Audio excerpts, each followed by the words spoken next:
Hello, everyone, and welcome back. I am absolutely thrilled to welcome you to the 10th video in the series of Psychology of Happiness, titled Happiness, Mental Health, and Emotional Balance. Now, if you've been following along with us on this journey, you know we've already explored so many fascinating facets of the human mind. But today is special. We are bringing it all together to look at the absolute core foundation of your psychological well-being. And honestly, this matters deeply, because without this foundation, even our greatest, most exciting achievements can just feel kind of hollow. So get comfortable, grab a coffee or tea, and let's get ready to unpack some absolutely incredible insights that you can start applying to your daily life right away.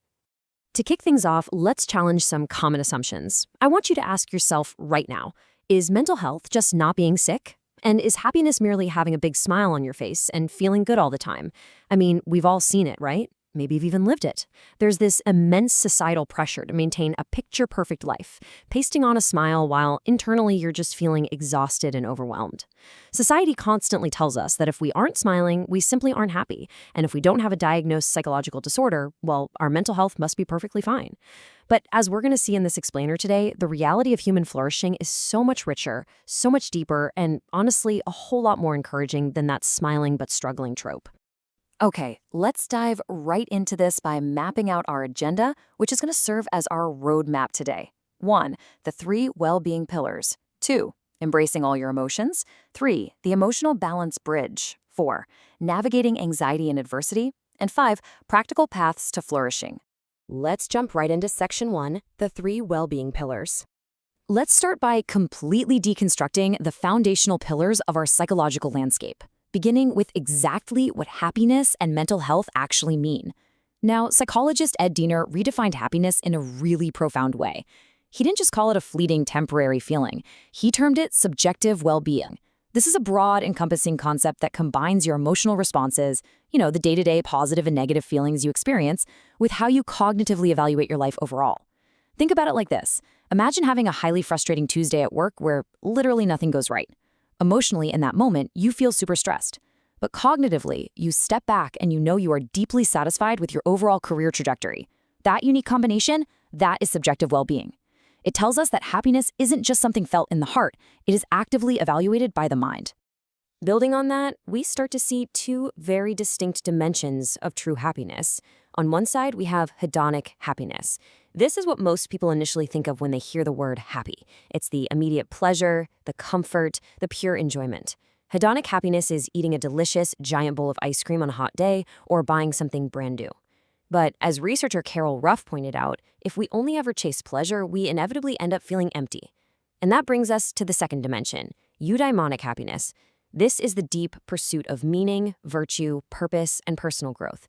Eudaimonic happiness is the deeply fulfilling, yet sometimes totally exhausting task of raising a child, or the intense struggle of mastering a difficult new skill. True happiness, it literally requires both. You need the ice cream and the effort. It's a stable condition of emotional positivity paired with incredibly meaningful living. Moving over to mental health, Corey Keyes established a continuum that completely changes how we view our psychological well-being. He showed that mental health must be defined positively as actively flourishing, which encompasses your emotional, your psychological, and your social well-being.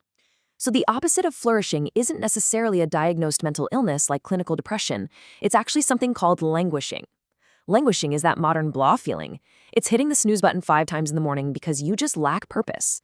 It's a lingering sense of emptiness, stagnation, and low well-being even when your doctor tells you that you are completely fine on paper.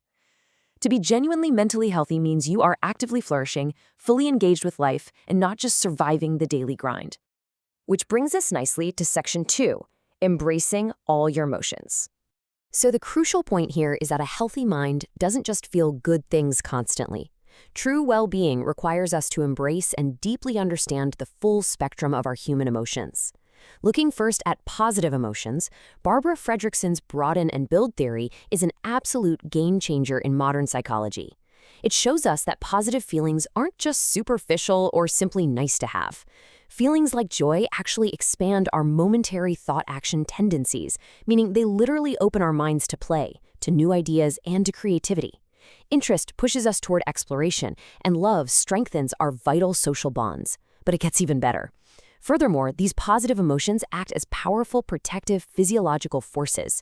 They literally undo the lingering effects of stress. How? By naturally lowering your heart rate, reducing your blood pressure, and actually clearing out stress hormones like cortisol right out of your bloodstream. It's almost like a reset button for your nervous system. But here is where we absolutely must normalize the negative. When we map out human emotions, we quickly see that the negative ones aren't obstacles to your happiness. They are vital evolutionary signals. Take fear, for example. Fear alerts us to danger, keeping us safe from physical or social harm. Sadness forces us to slow down and process a loss, so we can eventually heal and move on. Anger often arises in response to injustice, fueling the exact energy needed to make a necessary change. And consider guilt. Without guilt, we would never repair broken relationships. Guilt is actually this incredible social super tool that encourages moral correction when we step out of line with our own values. You see, problems only arise when these negative emotions become excessive, chronic, or poorly regulated. Intrinsically, they're absolutely not enemies to be eliminated. Moving right along to Section 3, the emotional balance bridge. Let's dive into our third core concept and see how this builds a bridge that directly connects the happiness pillar to the mental health pillar. James Gross's process model of emotion regulation shows us that emotional balance is actually an active psychological skill. We can literally catch our emotions before they catch us. Let's paint a picture here. Imagine you have a massive, overwhelming project due tomorrow morning.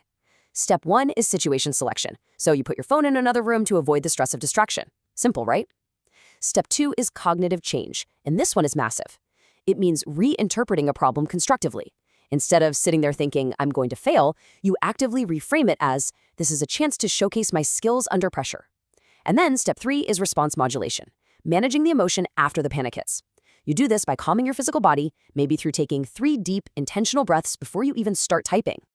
This brings us to a perspective that just perfectly captures the essence of our entire discussion so far. Emotional balance does not mean the absence of negative emotions. Rather, it means that emotions are understood and regulated instead of being allowed to dominate behavior. I love this because an emotionally balanced person isn't some emotionless robot who never gets sad or angry. Not at all. They are someone with the emotional intelligence, the self-awareness, and the resilience to remain steady. They deeply understand their emotions, and because of that, their emotions do not dominate their actions. This keeps them grounded during success and failure, pleasure and pain, praise and criticism.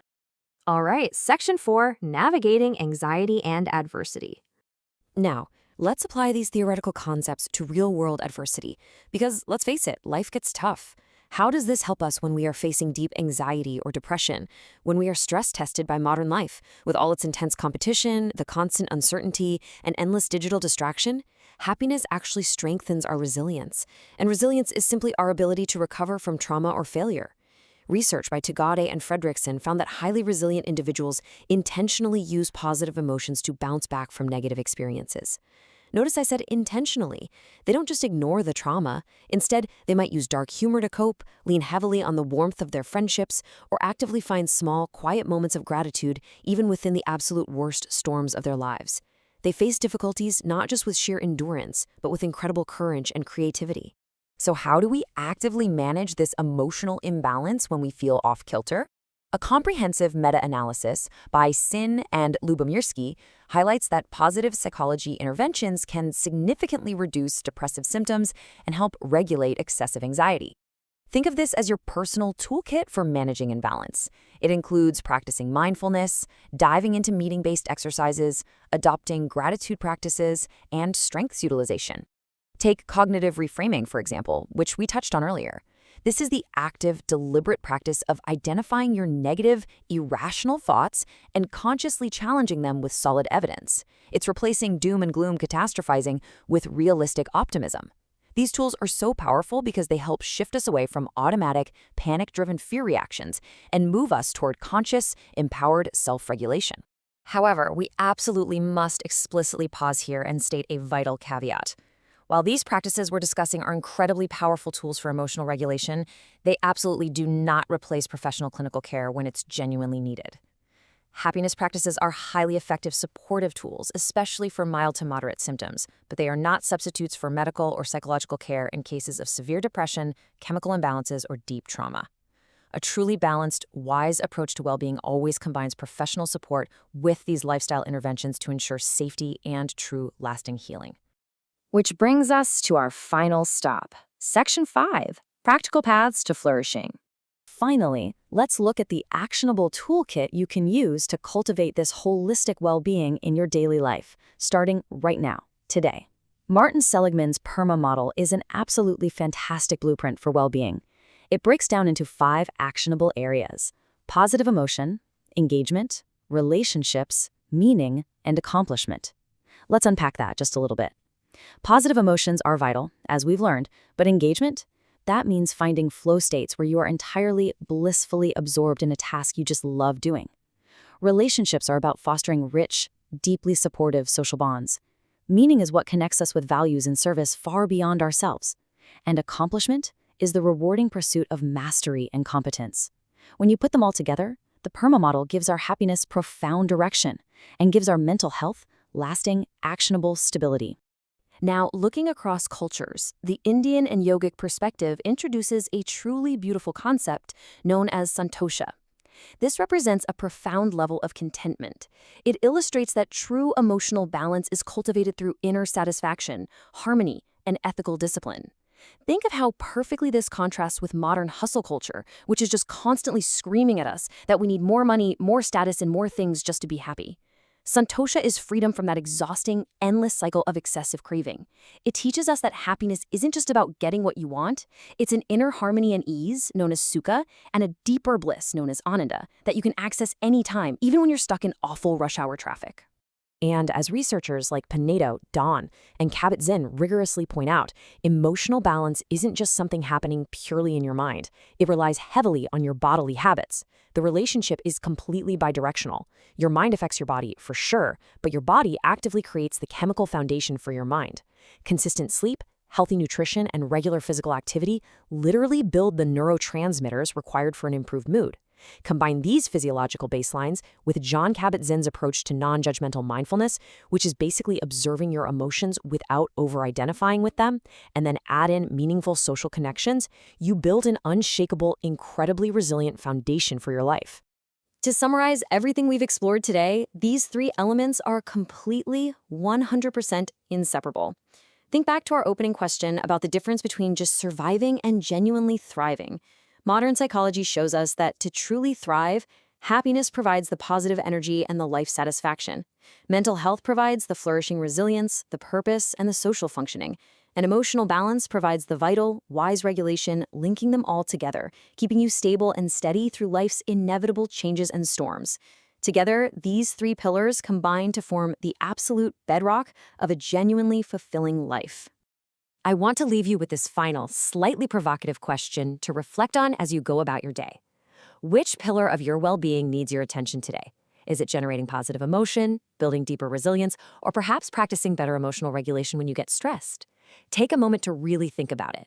And please, if you found this explainer valuable, remember to like this explainer, leave a comment below with your thoughts on which pillar you're focusing on, share it with someone who might benefit, and subscribe to this channel for more explainers on the psychology of flourishing. Thank you so much for joining me on this 10th journey, and I'll see you in the next one.